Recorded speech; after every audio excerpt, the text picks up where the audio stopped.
the illegal surge of deadly drugs and of human beings that we have seen trafficked over the southern border and the northern border, hence the tariffs on Canada. And so the president is making it very clear to both Canada and Mexico that the United States is no longer going to be a dumping ground for illegal deadly drugs and illegal human beings. And you saw President Sheinbaum already conceding in putting 10,000 troops, permanent troops, I would add, not temporary, Mexican soldiers on the southern border to deter some of that illegal migration. So the president will continue to have these negotiations. I won't get ahead of him. He's also going to make sure that Secretary Bessent, soon to be Secretary Lutnick, and Secretary Rubio are deeply involved in these negotiations as well. Steve.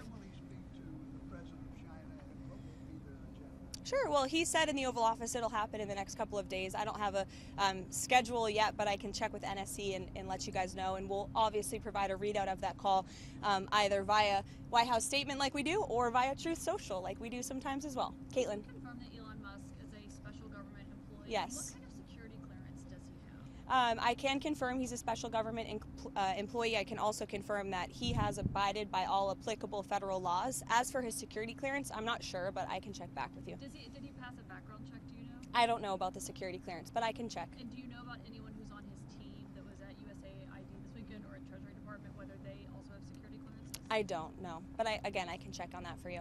Sure. I want to ask about the hostage deal. We saw people coming out of Gaza alive because Trump managed to get this deal done. Yeah, that's right. And it was very emotional for people in Israel. Prime Minister Netanyahu is coming here tomorrow.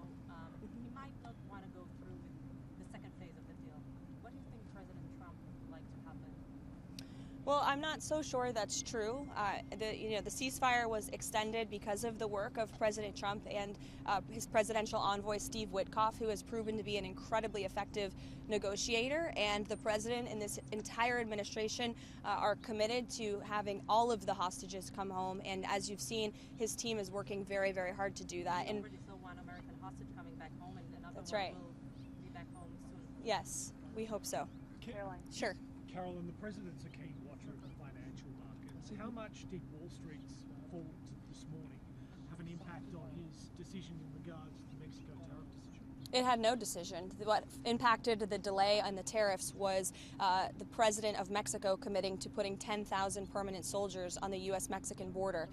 The president cares about American lives, and as I just said on television, there's a lot of talk about the markets. There's a lot of talk about the cost of goods. This administration is wholeheartedly committed to bringing down the cost of living in this country. You see that through deregulation, through the energy actions this president has taken, and also through his commitment to cutting taxes. But when it comes to the cost of an American life, I think for those of us who have children, there's not enough money in the world to bring back the lives that have been lost because of the illegal drug and border crisis. And the president is committed to ensuring that Canada and Mexico and China understand that the United States is not going to be a dumping ground for illegal fentanyl that is killing young people in this country. It's the leading cause of death amongst those aged 18 to 34. And that's the president's #1 priority, is protecting American lives. Caroline, Can you talk more about the first call that President Trump had with Prime Minister Trudeau this morning? What were some areas for potential negotiations and any bottlenecks? Yeah, I hate to be coy, but just because I believe they're on the phone right now, I'll have to go in and check. I don't want to get ahead of the discussions or the conversations, but in the effort of transparency, we will either provide a readout or you'll hear from the president directly.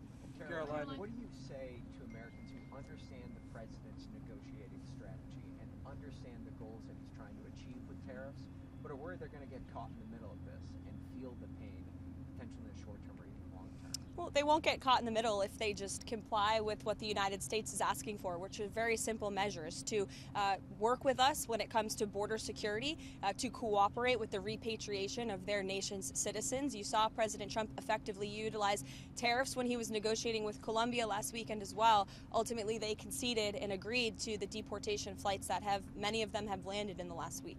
Caroline, Karen.